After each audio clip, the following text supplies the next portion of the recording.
Well, number one, why does this guy that's doing the little Ray Hagen expose sound exactly like the dude in Zeitgeist? You ever seen Zeitgeist? Good fucking movie.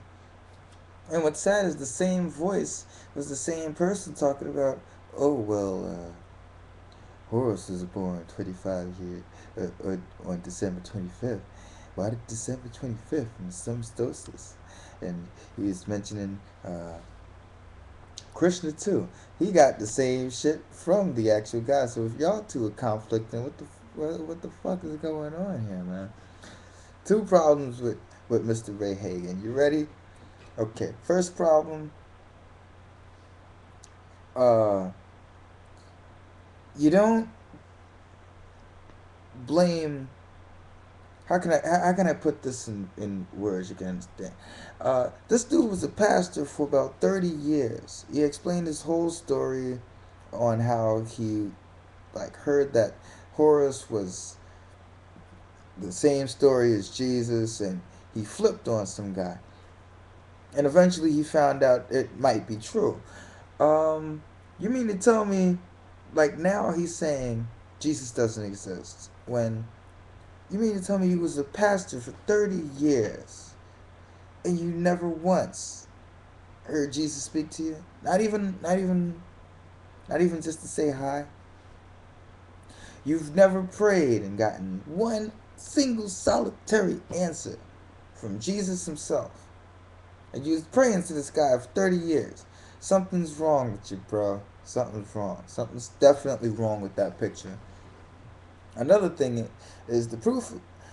Like, I don't want to go into whether Osiris and Isis and Ptah exist and all this other crap. I will say this though: if these gods do exist, they gonna let you know.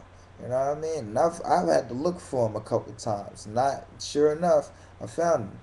I think one of God's main issues is like putting these people in stone. You know what I mean? And like trying to capture them, like have them as when they're free floating spirits.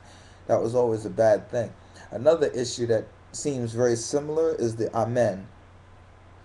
So, like, say Amen in the prayers. Of course, it means that in the prayer it means affirmation, and Amun is supposed to be the real name, but it's a whole nother thing going on there.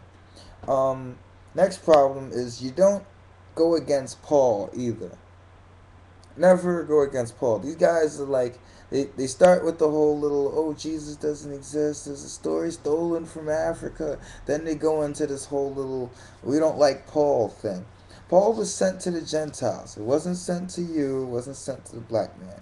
Even though they did kind of try to force the discipleship on the black man, which kind of ruined everything, didn't it?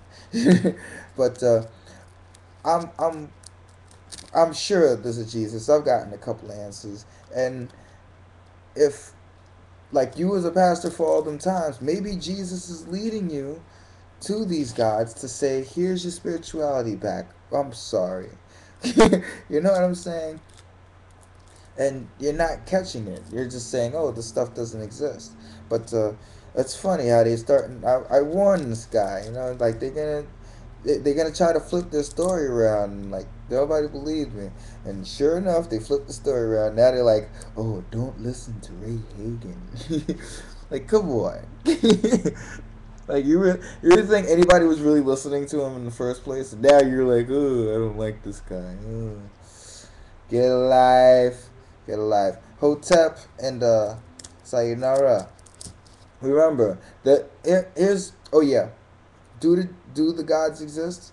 Yes, because if they didn't exist, God wouldn't be judging them with the plagues. So you read the plagues and you start figuring out like there were good sides to every story. So um, have fun with your hating of Mr. Ray Hagen. There's plenty of other people to worry about. There's Malachi York. I don't don't fuck with with Bobby Hemmett though. That's my boy. That's my boy. Ray Hagen, he's still cool, but what are you gonna say? Then you got the Dr. Ben guy. He's old. He's on his way out, and so is Henry Clark. There's a new Black America coming, and it's welcoming everybody. Just can't we all just get along? And stop being racist, even in our spirituality. Jesus Christ. Amen.